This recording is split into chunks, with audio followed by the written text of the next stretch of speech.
Bonjour à tous et bienvenue dans cette nouvelle édition du Grand JT des Territoires. Voici tout de suite les titres de l'actualité de ce journal. Le top départ des vacances d'été, c'est dans quelques jours. En attendant, les touristes et vacanciers, les professionnels peaufinent leur préparation à eux. Exemple en Savoie à suivre dans quelques instants avec la rédaction de 8 Mont-Blanc. Hausse de la taxe foncière et plafonnement des loyers, les propriétaires immobiliers sont inquiets. Dans ce journal, nous serons en duplex avec Christophe Demerson, le président de l'Union nationale des propriétaires immobiliers, qui nous expliquera pourquoi cette hausse de l'année. On la disait effacée et distante, elle a connu la proximité du pouvoir suprême, mais aussi les trahisons de la vie politique. L'ex-première dame de France, Anne-Émone Giscard d'Estaing, ne s'était jamais exprimée à la télévision. En exclusivité, elle sera mon invitée samedi prochain, le 9 juillet à 22 h pour une édition spéciale de l'émission Territoire de France. Dans ce journal, un avant-goût de cet entretien exclusif qu'elle m'a accordé. À pied et le dos courbé, la pêche au coq débute dans la baie de Somme. La rédaction de WEO TV, la chaîne du groupe La Voix du Nord, a suivi dans un décor féerique les pêcheurs de ce mollusque. De très belles images en fin d'édition. Dès le week-end prochain, vous serez nombreux à prendre la route des vacances. Et que ce soit en direction de la mer, de la montagne ou de la campagne, les professionnels du tourisme attendent évidemment cette saison avec impatience. Dans la vallée des Belleville en Savoie, vous allez le voir, l'heure est aux derniers préparatifs. Parcours VTT, randonnée ou aventure, rien n'est laissé au hasard, comme a pu le constater Perrine Aubert de la rédaction de 8 Mont-Blanc. Regardez. C'est la course avant l'ouverture des stations le 3 juillet pour la saison estivale. À Val Thorens, on serre, on tend, on remonte les 12 ateliers de ce parcours montagne à flanc de rocher. Décrochée en septembre dernier, cette passerelle a passé l'hiver sous la neige et après un rapide coup d'œil sur les éventuels dommages, elle retrouve enfin les airs. On fait ça avec des tirs forts, on tend et on raccroche tout simplement. Donc tout le montage, des ateliers sont faits depuis longtemps, il y a juste à les raccrocher. Tout ça est vérifié pour la dernière semaine de juin, tout ça est tout en place chaque année, c'est fait comme ça. Sur les sentiers, les 700 panneaux de signalisation sont remis en place et on vérifie s'ils sont bien installés. Une quinzaine de personnes travaillent depuis 1 mois et demi à la réinstallation des équipements et de nouveaux aménagements prennent enfin forme. Avec un peu de terre là qui va nous ramener, ça va bien épouser le terrain. Parce que l'été, les touristes viennent marcher, mais également faire du VTT. Cette pratique est au cœur de la stratégie des Ménuires. Et au pied de la station, un terrain d'apprentissage est créé pour que les amateurs de sensations fortes puissent se tester. En vélo, en fait, c'est exactement pareil au niveau des couleurs, donc vert, bleu, rouge, noir. Par contre, c'est pas du tout les pistes de ski qu'on utilise, c'est des pistes qui sont spécifiques pour le VTT. Et rien n'est laissé au hasard. Nous, ce qu'on aime en gros pour le VTT l'été, c'est qu'il faut qu'il y ait des mouvements de terrain, que ce soit fun. Donc là, on doit créer des mouvements de terrain sur une zone qui est très plate. Donc voilà, c'est un petit challenge, mais ça va le faire. L'automne venu, les pistes de VTT seront remises à plat et rebouchées en attendant l'hiver et les skieurs. Voilà, et malheureusement, cet été, comme chaque année, des millions de Français n'auront pas la chance de partir en vacances. C'est justement pour lutter contre cette ségrégation que la Fondation Abbé Pierre propose des séjours à la mer pour les personnes les plus précaires et les sans-abri. Près de 450 d'entre eux viennent de profiter d'ailleurs de plusieurs jours à Sète, près de Montpellier. Au programme, activités, détente et sourire aux lèvres. Un sujet de Justine Barrault pour Via Occitanie.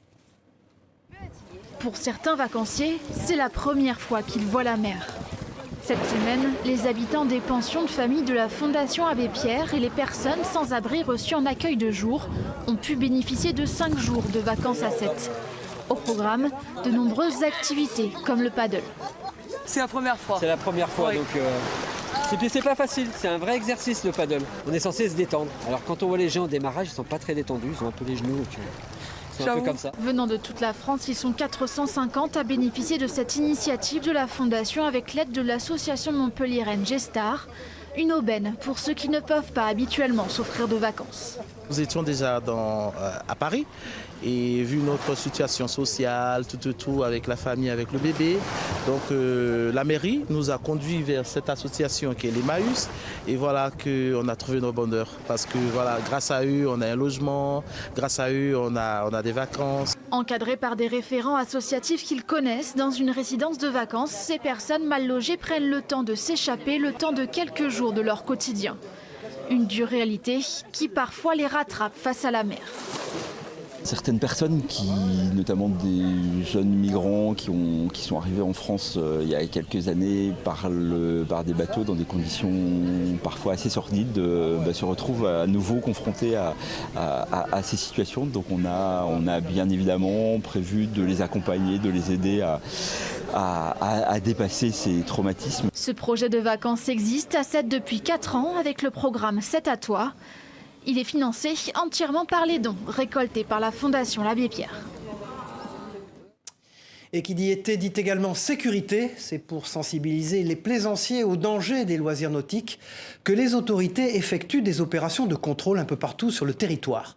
Outre le manque d'entretien ou l'excès de vitesse, un nouveau fléau est apparu sur les littoraux, la conduite sans permis.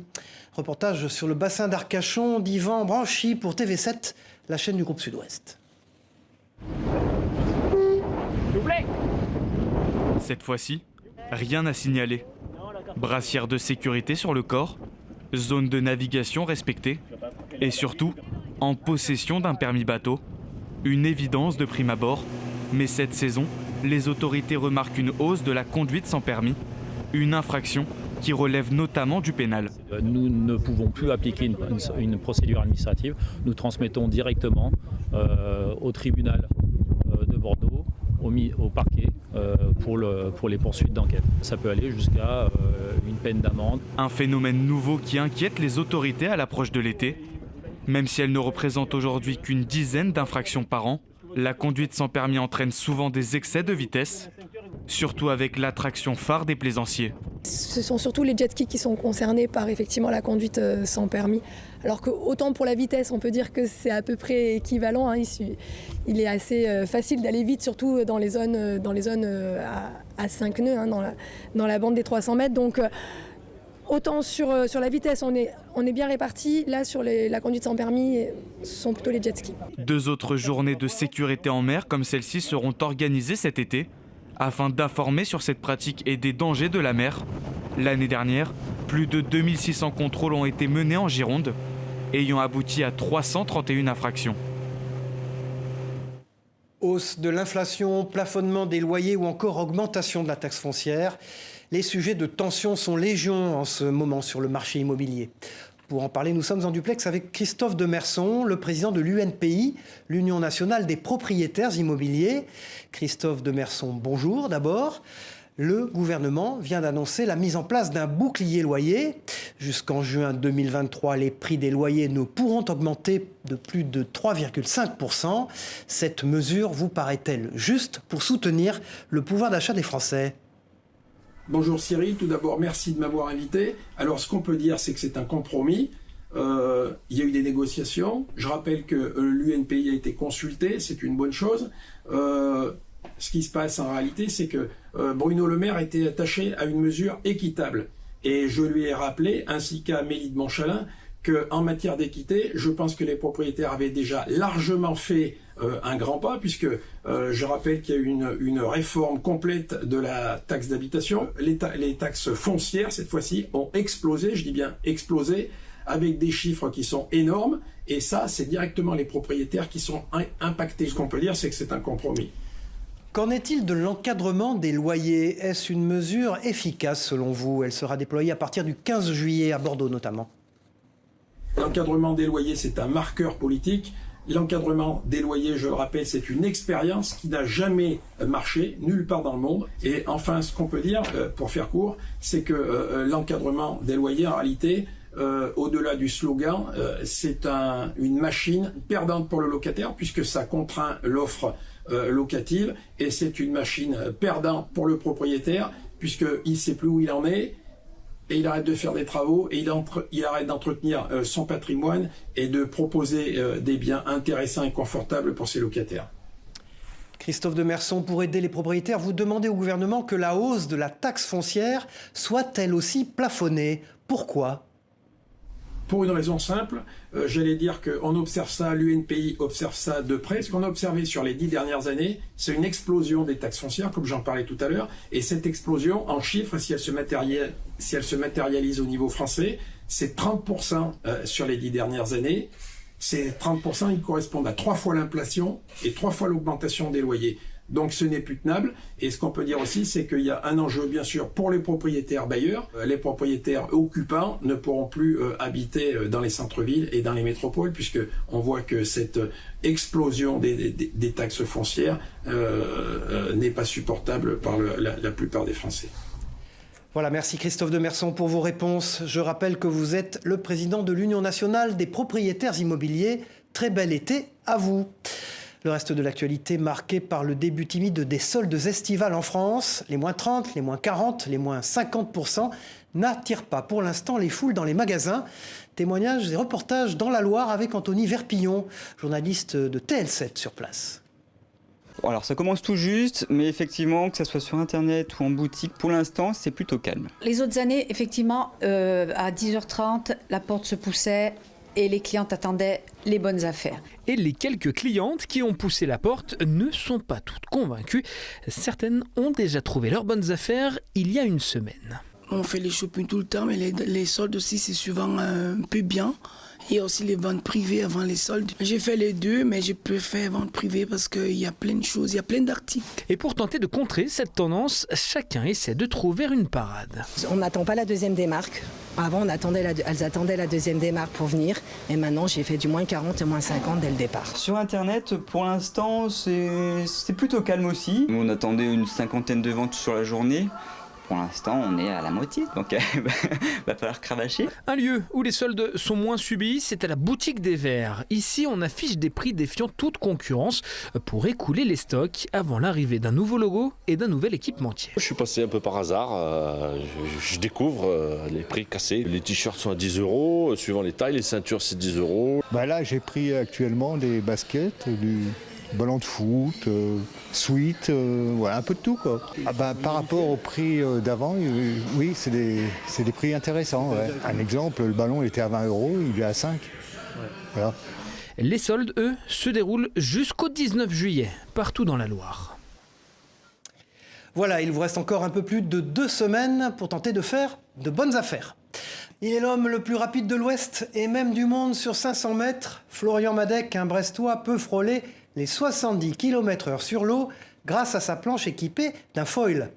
Une prouesse technique qu'il doit à son expertise et à celle d'un ami. Rencontre à toute allure avec Frédéric Lorenzon de la rédaction de TBO, la chaîne du groupe Le Télégramme en Bretagne.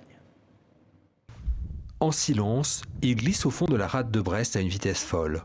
Ce jour-là, le vent souffle à 25 nœuds, mais Florian Madec va beaucoup plus vite.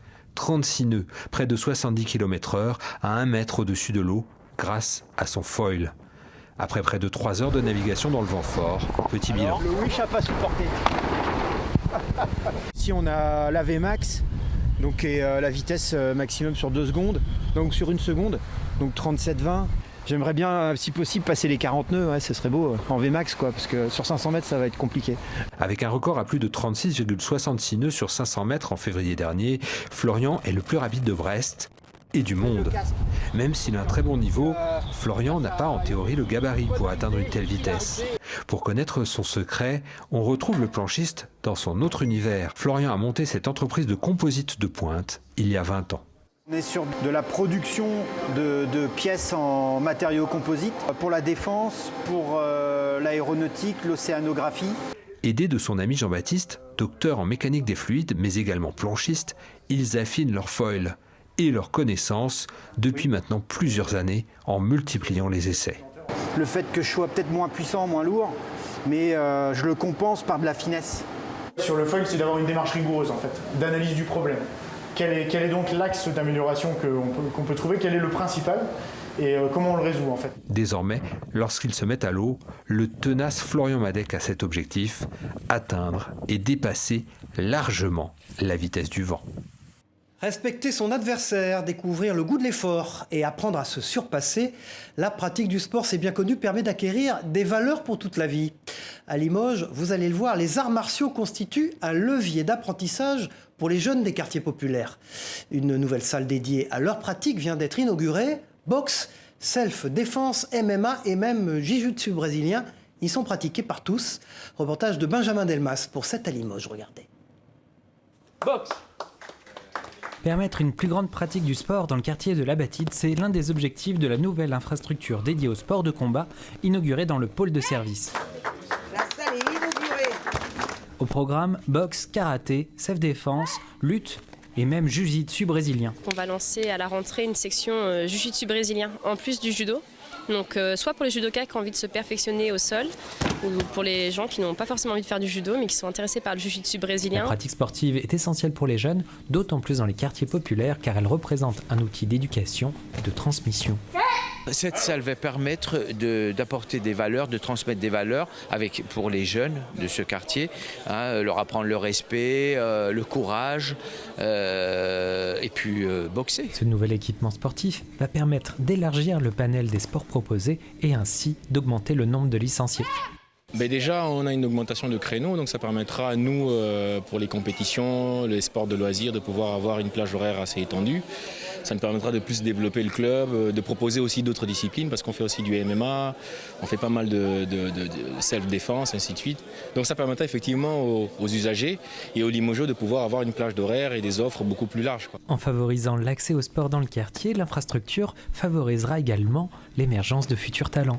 Moi je pense que vous savez dans les quartiers sensibles souvent il y a des jeunes qui sont un peu déscolarisés, désœuvrés et on arrive à trouver des champions dans ces jeunes là. Il faut juste les mettre en confiance, leur faire confiance et puis des fois il y a cette étincelle qui surgit. Ils étaient eux aussi les rois des sports de combat à l'époque des Romains. Les gladiateurs fascinent encore petits et grands. Mais que sait-on réellement de leur vie? Et c'est pour en savoir un peu plus justement et dépasser les idées reçues qu'une compagnie d'artistes proposait des démonstrations dans une arène lorraine. Construite à la fin du 1er siècle, celle-ci pouvait accueillir jusqu'à 17 000 spectateurs. Retour 2000 ans en arrière avec Livia Boucher et Denis Lequien de Vosges Télévisions.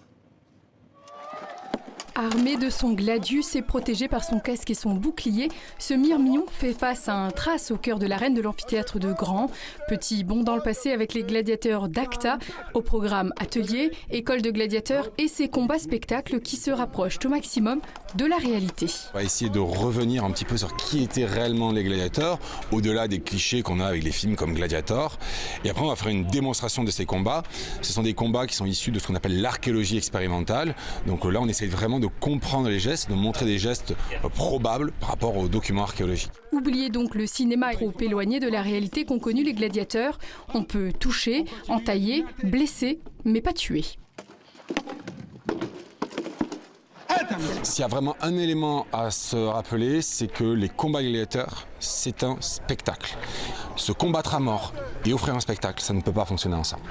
Un spectacle qui semblait en tout cas faire l'unanimité chez les près de 150 personnes présentes ce matin-là et une porte d'entrée aussi pour découvrir l'histoire. C'est pas la première fois que je le vois, c'est toujours très intéressant et très instructif, très pédagogique aussi. J'ai retenu qu'on faisait plein de combats, qu'il y avait aussi des filles qui faisaient des combats. Des femmes en effet, bien qu'elles aient été oubliées par l'histoire, les gladiatrices ont bien combattu dans les arènes romaines. Difficile de savoir combien elles étaient, difficile aussi de savoir l'âge à partir duquel les hommes et femmes pouvaient entrer dans l'arène. Le site vosgien a dû attendre les années 1960 pour que les archéologues s'y intéressent à nouveau. Je crois que ce qui est important en tant que médiateur, et ce que j'essaie de faire passer aux jeunes, c'est essayer de voir ce que ça peut faire 2000 ans. Une notion de chronologie qui me semble vraiment capitale en fait. Et puis ensuite derrière bien sûr essayer de s'imaginer à quoi ça pouvait ressembler. Lui pourrait prétendre au titre de gladiateur des temps modernes, tant son courage semble sans limite. Alexandre Alain, un Sartois de 26 ans, atteint de la mucoviscidose et greffé des 2 poumons, participera dans quelques jours à un triathlon hors du commun. 113 km à la nage, à vélo et à pied. Un défi colossal que ce jeune homme relève pour lui et les bienfaits d'une association. Enzo Maubert de la rédaction de LM TV Sarthe a pu le rencontrer lors d'une séance d'entraînement. Regardez. Ce sont ses derniers jours de préparation. Et c'est sur ces terres à Sablé-sur-Sarthe qu'Alexandre Alain s'entraîne. Le but, c'est là, à quelques jours de l'épreuve, c'est de faire tourner les jambes, Prendre du plaisir et voilà, c'est pas forcé parce que l'épreuve arrive rapidement, mais c'est de prendre du plaisir et toujours avoir ses repères sur le vélo. Car le 3 juillet, Alexandre, atteint de la mucoviscidose et greffé des 2 poumons, affrontera ça. Un Half Ironman, une course hors du commun, 1,9 km de natation, 21 à pied et 90 à vélo. Un défi qu'il prépare depuis 6 mois. Il y a forcément une part d'inconnu, mais c'est ce que je vais chercher aussi dans ce genre de défi. Il y a une forme d'excitation parce que ça y est, après de longs mois d'entraînement. Et puis on va essayer de prendre le maximum de plaisir malgré la souffrance que je sais qui va être un peu présente avec le sport. Déjà en 2021, Alexandre avait gagné son pari fou de terminer le marathon de Paris. Au-delà de l'exploit, c'est à chaque fois un message qu'il tient à transmettre. Tous mes défis, il y a 50%, c'est personnel, c'est pour moi me prouver des choses, avancer, me construire. Mais il y a 50%, c'est pour toutes les autres personnes qui ont pu être dans mon cas en attente d'une greffe, greffée et que ça se passe mal. Moi aussi parfois ça s'est mal passé, mais j'en suis là aujourd'hui, donc je suis la preuve, je suis pas extraordinaire. Si moi j'en suis là aujourd'hui, tout le monde est en capacité de le faire. Le 3 juillet prochain, Alexandre représentera l'association Grégory Le Marchal. Aucun doute qu'on le retrouvera bientôt dans un nouveau défi, peut-être même le vrai Ironman, celui des 266 km. Sa parole est rare et témoigne d'une époque heureuse pour les Français. Anémone Giscard d'Estaing, la femme de l'ancien président de la République, m'a accordé un entretien exceptionnel dans le cadre d'une diffusion prévue le 9 juillet prochain sur TV5 Monde à 22h.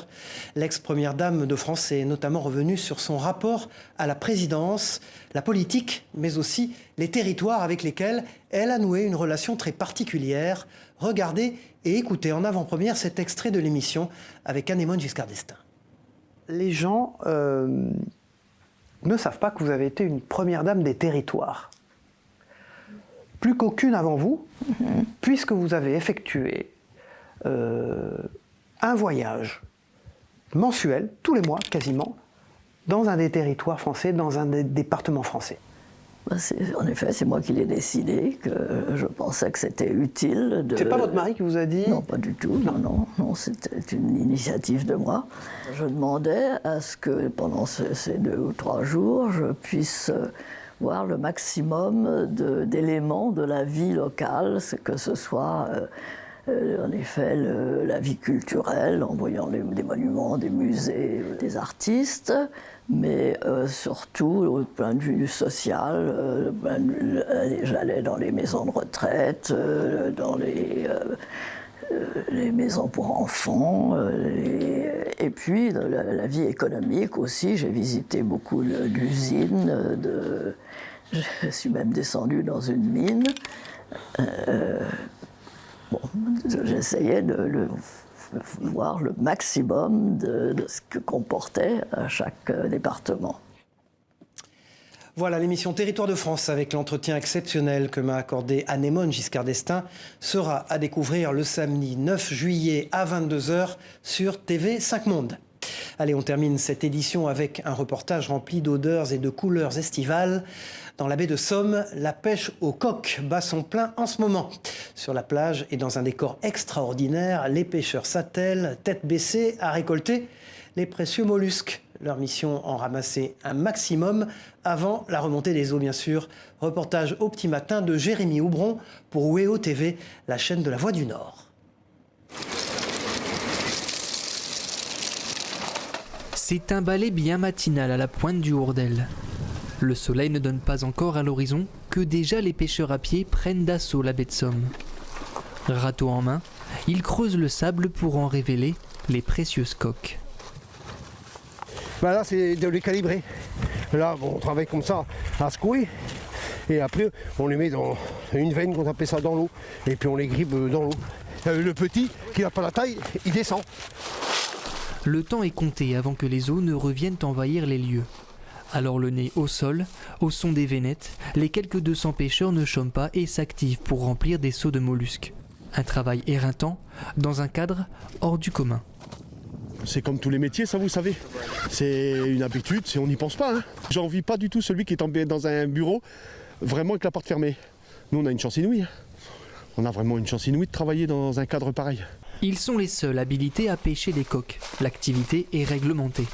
Les coquillages sont calibrés 27 mm minimum et leur récolte limitée à 96 kg par pêcheur. Le pêcheur, numéro de licence, et vous avez le nom derrière de l'acheteur. En 2 heures, les quotas sont atteints. Preuve que cette année, les gisements sont riches. À bicyclette, les coqs rejoignent les camions. Destination, les marchés français et espagnols. Pour l'heure, impossible d'en connaître la valeur marchande. En attendant, les pêcheurs à pied écumeront le Hourdel toute la semaine avant de repartir vers le Crotoy. C'est la fin de ce grand JT des territoires. Merci de nous avoir suivis. On se retrouve très vite pour une nouvelle édition. Au revoir à tous.